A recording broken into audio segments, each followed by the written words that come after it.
Eh bien bonjour à tous et à toutes, j'espère que vous allez bien, en tout cas ça pue nickel, ici Colfab77 et aujourd'hui on se retrouve pour le premier épisode de la série Infotech. Une série des news et des infos de la semaine en ce qui concerne le hardware et tout ce qui est software, hardware de près ou de loin. Alors aujourd'hui a été annoncé Neuralink, donc Elon Musk a fait une présentation de Neuralink. Donc pour ceux qui ne savent pas qui est Elon Musk c'est le PDG de Tesla, de SpaceX, de Neuralink, de Boring Company, etc., etc. Il y a encore une autre entreprise dans l'intelligence artificielle. C'est aussi le fondateur de XCOM et de l'ancien PayPal, voilà. Et du coup, aujourd'hui, il a présenté ce nouveau système, donc un système d'implant qui se met au niveau du cerveau et qui permettrait probablement de résoudre certains problèmes dans tout ce qui est neurosciences et dans tout ce qui est problème de cerveau, on va dire. Alors selon moi, c'est une bonne découverte, une bonne avancée dans ce qui concerne l'informatique et un peu le hardware, le futur de l'être vivant, on va dire, de l'être humain. Après, il ne faut pas oublier que si jamais il y a un virus ou un piratage ou un problème des serveurs, etc., etc., qui c'est directement relié au cerveau, il risque du coup d'y avoir des problèmes. Donc honnêtement, à se méfier. Après, il faut toujours regarder un peu ce qu'ils vont créer. Ça se trouve qu'ils vont mettre en place une sécurité, etc., etc. Après, sachez du coup que comme ça sera directement intégré à votre cerveau, les marques, enfin moi je pense, c'est un avis vraiment purement personnel, mais peut-être que les marques pourront accéder justement à votre cerveau. Peut-être qu'il y aura un système un peu comme des pubs directement intégrés à votre cerveau. Peut-être que toutes vos émotions seront scannées. Honnêtement, d'une manière philosophique, ça peut poser un problème. Après, je vous laisserai débattre dans les commentaires si vous trouvez Neuralink plutôt bon pour l'espèce humaine ou est-ce que vous en avez peur. Personnellement, je n'en ai pas peur, mais je me méfierais. Faut pas oublier que c'est créé par des marques et que les marques essayent de se faire de la thune. Ensuite, en deuxième info, il faut savoir que Notepad++, donc une entreprise française qui permet justement de faire de la programmation assez facilement, est dans le viseur en fait de la censure chinoise. Notepad n'est pas très apprécié en Chine justement parce que la Chine essaye de limiter énormément tout ce qui est logiciel et de créer leur propre logiciel. Donc ça c'est un peu triste, surtout que Notepad fait partie des leaders du marché. Après, peut-être que la Chine a essayé de rebondir par rapport à l'interdiction de TikTok aux États-Unis, peut-être. Et en parlant justement de la Chine à cause justement de TikTok et aussi du bannissement de Huawei, de Honor et de toutes les entreprises de smartphones sous Google Play, ont décidé de se venger sur Apple et le Apple Store en bannissant tout simplement le Apple de leur pays. Voilà. Donc ce qui peut être plutôt bénéfique, on va dire, pour les entreprises chinoises, surtout Huawei qui fait honnêtement de la bonne qualité pour un prix un peu inférieur à Apple, même si maintenant c'est un peu moins vrai. À l'époque, le prix des Huawei était vraiment très peu cher et c'était de la qualité style Apple. Donc là, peut-être justement que c'est une petite vengeance par rapport à l'interdiction de Huawei et de TikTok là récemment pour justement un peu faire face à tous ces problèmes diplomatiques. Après, nous, je pense qu'on n'en verra pas les conséquences directement. Après, selon moi, dans un monde idéaliste, dans un monde utopique, aucune marque ne devrait être censurée par aucun pays, que ce soit des marques chinoises aux États-Unis ou des marques états-uniennes en Chine. Voilà, mais bon, nous ne vivons pas dans un monde utopique, nous vivons dans un monde de commerce, nous vivons dans un monde de capitalisme, et malheureusement, ça fonctionne comme ça. Eux, en Chine, ils risquent de perdre Apple, qui tient quand même un bon leadership en ce qui concerne l'App Store, qui est même le seul à pouvoir utiliser l'App Store. Mais bon, on va voir de toute façon quelles seront les conséquences. Ensuite, quelque chose d'un peu plus joyeux, on va dire. Google Maps a fait une nouvelle mise à jour qui rapporte justement plus de détails à leur système de satellite, donc de Google Maps, en rajoutant justement des couleurs, des reliefs, des motifs, etc., etc., et en rajoutant surtout de la précision. Ce qui peut être extrêmement intéressant. Surtout, imaginons, c'est un jeu vidéo comme un peu du Flight Simulator, décide de faire un partenariat avec Google et d'utiliser Google Maps. Ensuite, pour continuer, Apple décide de fermer les comptes développeurs de Epic Games. Ça, vous en aviez entendu parler, ça fait un peu le buzz cette semaine et la semaine précédente. Donc effectivement, Epic Games, la société mère d'Unreal Engine et de Fortnite, autrement appelé Fortnoob par les vrais connaisseurs, on va dire. Non, je rigole. Epic Games a décidé de réduire le coût des costumes, des accessoires, etc. sur l'application Fortnite, et ce, sans réattribuer les 30% que devait Apple. En gros, pour faire simple, à chaque achat sur une application détenue par Apple, donc c'est-à-dire sur le store Apple, Apple récupère 30% des gains. C'est-à-dire que, imaginons, vous avez Fortnite, vous achetez un produit à 10 € par exemple, et bien du coup, Apple prend 30% des 10 € et le reste revient à Epic Games. Donc Epic Games a décidé de passer outre ces restrictions, ce qui n'a pas plu évidemment à Apple. Après, ça n'a pas non plus plu à Google, mais Google ont une tolérance en ce qui concerne justement les stores parallèles, alors que Apple, eux, ne tolèrent aucun store parallèle et du coup prennent obligatoirement les 30%. Alors que chez Google, si tu crées un store parallèle, imaginons le Epic Game Launcher au pif, et que tu vends justement sur le Epic Game, Google ne prend plus de part. Donc ça, c'est quelque chose quand même assez cool de la part de Google. Et Apple ont décidé justement, suite à ce problème-là, ont décidé de fermer les comptes développeurs et de bannir l'Unreal Engine. Ce qui pose énormément de problèmes, surtout pour les petits développeurs ou même les gros développeurs. On a vu Microsoft se rallier à Epic Games, puisqu'évidemment, leur Forza, donc le Forza mobile, utilise Unreal Engine pour son fonctionnement. La situation n'est pas encore terminée, il va bientôt y avoir un procès d'ici 30 jours. Et je peux vous dire que si jamais Epic Games gagne, c'est vraiment bénéfique pour tout le monde. C'est bénéfique pour les consommateurs, puisque du coup, le prix du store, le pourcentage des marques, des sociétés mères, donc Apple et Google, vont du coup diminuer. Ce qui va permettre sûrement aux entreprises telles que Epic Games, Microsoft, etc., de réduire, on va dire, de 10% le coût de leurs produits.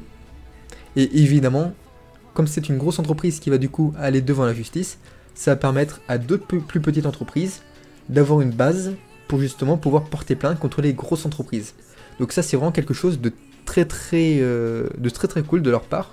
Et c'est pour ça que je soutiens personnellement l'Epic Games quand ils font des actions comme ça. Certes, c'est pour gagner plus de thunes, certes, Apple souhaite garder sa thune, mais derrière, nous en tant que consommateurs, et en tant que, imaginons, petits développeurs, etc., nous pourrons faire pression et faire appel à la décision de la justice si Epic Games gagne. Si par contre Apple gagne, ça changera pas grand chose, à part peut-être Epic Games qui risque de s'écrouler. Mais bon. Ensuite, autre info plutôt cool, on va dire. Donc Facebook Messenger et Instagram vont fusionner. Effectivement, comme vous le saviez, Instagram et Messenger sont tous deux possédés par Microsoft.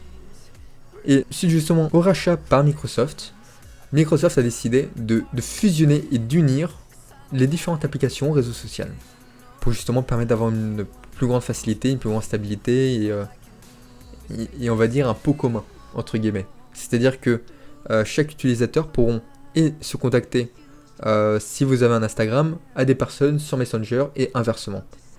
Donc niveau de tout ce qui est télécommunication, ça peut être intéressant. Après, concrètement, je pense pas que vous allez voir des gros changements. Maintenant, quelque chose d'un peu plus hardware. On va parler de l'ARM. Donc, comme vous le savez, l'ARM, c'est un constructeur de processeurs. Donc des processeurs qui sont utilisés sur, par exemple, des iMac. C'est aussi utilisé sur certains mini-ordinateurs, tels que des concurrents de Raspberry Pi. Et surtout, les ARM permettent aussi de miner de la crypto. Donc à faible coût, ça chauffe très peu et ça permet quand même d'avoir une bonne puissance. Donc au niveau du rachat, il y avait Microsoft qui était intéressé, il y avait une marque d'Arabie Saoudite qui était intéressée, et donc apparemment Nvidia serait en train de négocier et serait apparemment l'entreprise à qui souhaiterait vendre l'ARM. Qu'est-ce que ça pourrait changer concrètement? Eh bien concrètement, on pourrait peut-être voir dans nos cartes graphiques, donc peut-être cartes graphiques plus bas de gamme, ou peut-être même des cartes graphiques vraiment haut de gamme, puisqu'il faut savoir que l'ARM peut être ajouté à des processeurs basiques de cartes graphiques. Donc honnêtement, ça pourrait être vraiment sympa. Et il faut aussi savoir que l'ARM est aussi utilisé pour le minage de crypto-monnaies. Bon, c'est rare, mais c'est utilisable. Maintenant une news téléphone. Après du coup les capteurs d'empreintes digitales sous l'écran, qu'est-ce qui manquait pour justement avoir un écran uni et plein? Eh bien tout simplement la caméra sous l'écran. Alors c'est officiel, le premier téléphone avec la caméra sous l'écran va être commercialisé en septembre. Donc c'est le ZTE Axon 20 5G. Donc un smartphone d'une marque que l'on ne connaît pas trop nous en Occident. Et apparemment c'est une marque qui appartient à Oppo. Donc Oppo, pour ceux qui ne connaissent pas, alors Oppo c'est l'une des premières entreprises à avoir montré des téléphones pliables. Donc avec les écrans tactiles pliables. Et c'est aussi une marque chinoise. Elle était vraiment très peu connue il y a quelques années en France et en Occident. C'est une marque du coup venue de Chine. Et c'est une marque qui est en train d'un peu révolutionner le monde du smartphone.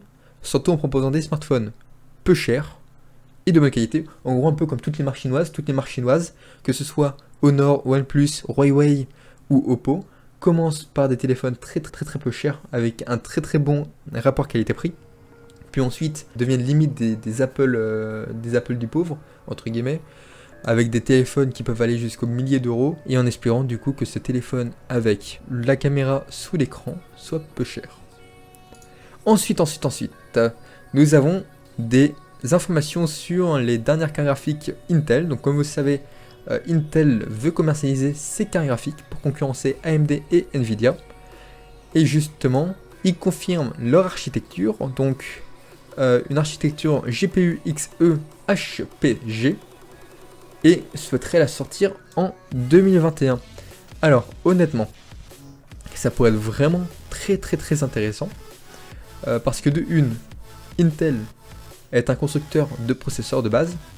Donc de base, ils ont déjà la technologie pour en créer.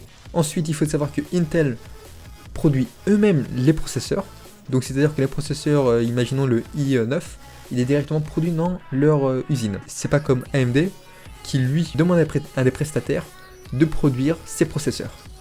Donc là, Intel pourra complètement gérer ses processeurs et surtout pourra peut-être proposer des processeurs graphiques moins chers. Bon, ce qui honnêtement, je ne pense pas, puisque Intel est quand même vachement cher par rapport à AMD.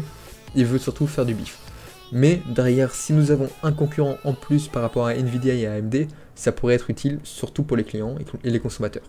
Après, à voir, espérons qu'ils ne fassent pas un partenariat comme Seasonic et Seagate, qui eux s'entendent au niveau des prix. Mais bon, en tout cas, s'il y a un nouveau vendeur pour de l'entrée de gamme et pour du haut consommateur, ça peut être utile. Maintenant, info carte mère.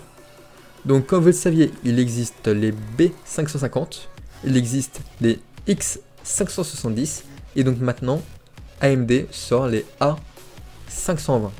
Donc les A520, voilà, là il y a un magnifique petit tableau. Donc les A520 sont des cartes mères qui seront encore plus bas de gamme que les B550. Tous ces cartes mères vont pouvoir supporter les processeurs Zen 2, donc autrement dit les processeurs Ryzen de 3ème génération, donc les tout derniers, au jour où je tourne la vidéo évidemment. Néanmoins, elles ne supporteront pas de PCIe en Gen 4, donc autrement dit le PCIe c'est quoi? Eh bien c'est tout simplement la petite barre où vous mettez la carte graphique. Actuellement, niveau des PCIe Gen 4, il n'y a que AMD, donc avec ces cartes graphiques qui en bénéficient pleinement. Espérons que les RTX 3000 en bénéficieront. Ensuite, pareil, elles ne bénéficieront pas de port PCI en ce qui concerne le M.2 en 4.0. Donc ça, c'est un peu dommage, puisque du coup, le 4.0 vous permettait d'aller jusqu'à 6000 mégabits seconde, ce qui est quand même énorme. Là, nous serons que sur du 4000 au maximum, sur les plus haut de gamme, malheureusement. Mais bon, après, si le prix de la carte mère est vraiment très inférieur, ça peut être utile. Pareil, du coup, aucun port PCI 4, évidemment. Ensuite, les ports USB, donc ça, on est bon, ça c'est la même chose. Par contre, il n'y aura pas de support d'overclocking, donc d'aide à l'overclocking, et il n'y aura pas non plus de possibilité de faire du dual graphics support, donc autrement dit, de faire du SLI ou du Crossfire, malheureusement. Mais bon, si vraiment le prix de la carte mère est vraiment inférieur, ça peut être intéressant. Néanmoins, je pense pas que le prix sera vraiment inférieur. Donc je conseillerais plus de partir sur une B550 ou une X570 pour ceux qui veulent être un peu plus périn au niveau du future-proof. Pour continuer, la RTX 3080. Donc il y a eu les premiers benchmarks. Nvidia a fait sur Instagram et sur ses réseaux sociaux un système de calendrier de l'avant, on va dire. Donc c'est-à-dire que tous les jours jusqu'à la sortie de 1er septembre de la carte graphique, ils nous mettent des petits teasers avec les années, avec les jeux qui sont sortis, quelques marques et ainsi de suite. Là, pour l'instant, au niveau des benches, on nous dit que c'est plutôt pas trop mal quoi. Donc avec 10 Go de mémoire vidéo en GDDR6X, ce qui peut être vraiment pas mal. Et surtout apparemment à des prix pas non plus super élevés d'après les rumeurs, hein, évidemment. Espérons en tout cas que les prix ne seront pas plus élevés que les prix actuels. Ensuite, pour continuer, la RTX 3090 est en fuite, donc effectivement c'est cette carte graphique là. Alors selon moi je la trouve vraiment sublime. Avec un ventilateur ici, un deuxième ventilateur en haut. Je trouve vraiment la carte graphique assez sympa. Voilà, donc niveau de la taille. Alors là c'est un peu plus mastoc quoi. Niveau de la taille, comme vous pouvez remarquer, hop, presque 1/6 de plus au niveau de la longueur. Et ouais, quasi un tiers de plus au niveau de la largeur. Ensuite je vous ai pas mis niveau de la profondeur pardon. Je vous ai pas mis la hauteur, mais sachez du coup que là c'est un 3 écarts, donc 3 slots, alors que là nous sommes que sur du 2 slots. On peut le voir ici avec les petits crochets là, les petits coins, qui implique du coup une carte graphique vraiment beaucoup plus grosse. Espérons que la puissance sera là. Et ensuite j'ai même l'impression que le ventilateur est plus gros, donc là ce serait du 120 et là ce serait du 140. Donc quels sont les points positifs à avoir du 140? Et bien tout simplement le 140 mm vous permet d'extraire beaucoup plus de flux d'air, et ce en faisant moins de bruit. Donc honnêtement ça peut être vraiment intéressant. Et niveau de la face du dessus, voilà, donc encore un petit ventilateur avec des radiateurs ici. Là la backplate, donc la backplate quand même assez sympa. Et ici, là on peut voir du coup l'ancienne carte graphique, donc la 2080. Et ça ce serait la 2090 apparemment. Donc comme vous pouvez le voir, la taille est quand même assez différente on va dire. Mais je trouverais ça plutôt pas trop bizarre on va dire, d'avoir une vraie différence comme ça de taille. Alors par contre, niveau des prix, alors faut pas oublier que ce sont des théories de prix, donc des prix de bruit de couloir on va dire. Apparemment d'après les rumeurs, la 3070 serait à 600 €, alors que la 2070 était à 500 €. Alors, est-ce que du coup ce sera rentable d'acheter une 3070? Je ne peux pas vous répondre pour l'instant. Il faudra vraiment attendre les vrais benchmarks, les vraies comparaisons, etc. Il faut savoir qu'il y a quand même une différence de 100 balles, donc 100 € c'est quand même pas rien. Surtout que les prix des 2080, 2070, etc. vont aussi baisser. Donc on verra à ce moment-là, je vous ferai une vidéo sur est-ce qu'il faut acheter une RTX 3000 ou rester sur une RTX 2000. Voilà. Et pour terminer, nous avons un premier modèle, on va dire, qui a fuité. Et honnêtement, ce modèle, mais je le trouve hyper classe. Vraiment sublime. Et j'ai l'impression que là, les marques, que ce soit Nvidia avec sa magnifique Founder Edition 2090, et ici Zotac avec sa nouvelle RTX, je trouve que le design est magnifique. Donc là, on peut voir les 3 ventilateurs. On peut voir quand même que la hauteur est quand même abusée. Néanmoins, le style, honnêtement, me plaît vraiment. Si elle n'est pas trop cher, honnêtement, et si vraiment les puissances sont vraiment bonnes, je pense peut-être partir là-dessus. Hein. On peut voir aussi les connectiques, donc DisplayPort et du HDMI ici. Alors pour l'instant, j'ai pas l'impression qu'il y ait de l'USB type C, ce qui est dommage puisque l'USB type C peut et alimenter un écran et aussi diffuser de l'image et du son. Voilà. Donc là, on a encore le petit look, donc évidemment avec le 12 pins, puisqu'effectivement les cartes graphiques de génération 3000 utiliseront du coup du 12 pins au lieu des anciennes, enfin les anciennes aussi elles utilisaient du 12 pins, sauf qu'en gros c'était 2 8 pins qui étaient assemblés et puis ça faisait un 12 pins. Là ce sera un peu la même chose, là on mettra un connecteur, un câble spécial sur 2 8 pins. On enlèvera du coup tout ce qui est résistance, etc. etc. On laissera qu'une seule résistance apparemment.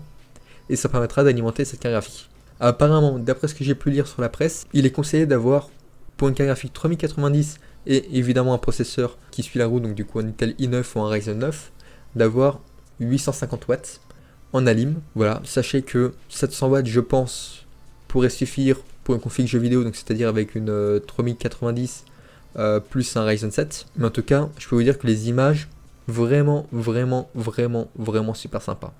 Manquerait plus qu'ici le petit logo s'illumine en RGB, que les ventilateurs soient un tout petit peu RGB, que la ligne soit RGB. Et là, ce serait vraiment une super carte graphique kéké. Et du coup, ici nous avons Phoenix qui eux aussi ont une carte graphique. Donc Phoenix, Gayward Phoenix est peu représenté en Europe, on va dire. C'est surtout aux États-Unis qu'ils là, ils sont un peu plus connus. Mais comme vous pouvez voir, niveau des stats, c'est quand même assez stylé. Et justement, apparemment, d'après ces rumeurs-là, cette carte graphique utilisera le PCI Express en 4.0. Autrement dit, ce que vous avez sur les cartes mères X570 et B550. Donc là, on pourra réellement avoir une petite utilité. Pareil, apparemment, il y aurait une mémoire vidéo de presque 20 gigabits. Il serait quand même abusé, en sachant que actuellement Light Titan en termes de gigabits fait 24 gigabits. Donc 24 gigaoctets, 24 gigabits, c'est la même chose évidemment. Un bon boost pour les 3090 et espérons du coup que le prix sera moins élevé que cette carte graphique qui honnêtement est overkill, ne sert strictement à rien. Voilà. Du coup c'est à peu près tout pour les news de cette semaine. J'espère que la vidéo vous a plu. Si elle vous a plu, n'hésitez pas à mettre un petit pouce bleu, à commenter, à liker la vidéo et évidemment à la partager. On se retrouve du coup la semaine prochaine pour les news de la semaine. Le lundi, du coup, ce sera une vidéo sur est-ce que les marques vous arnaquent, entre guillemets. Hein. Donc du coup, nous verrons pourquoi est-ce que les PC portables coûtent plus cher qu'un PC fixe avec les mêmes composants. Et bien du coup, c'était Golf 917. Bon allez, bye bye. Allez, ciao.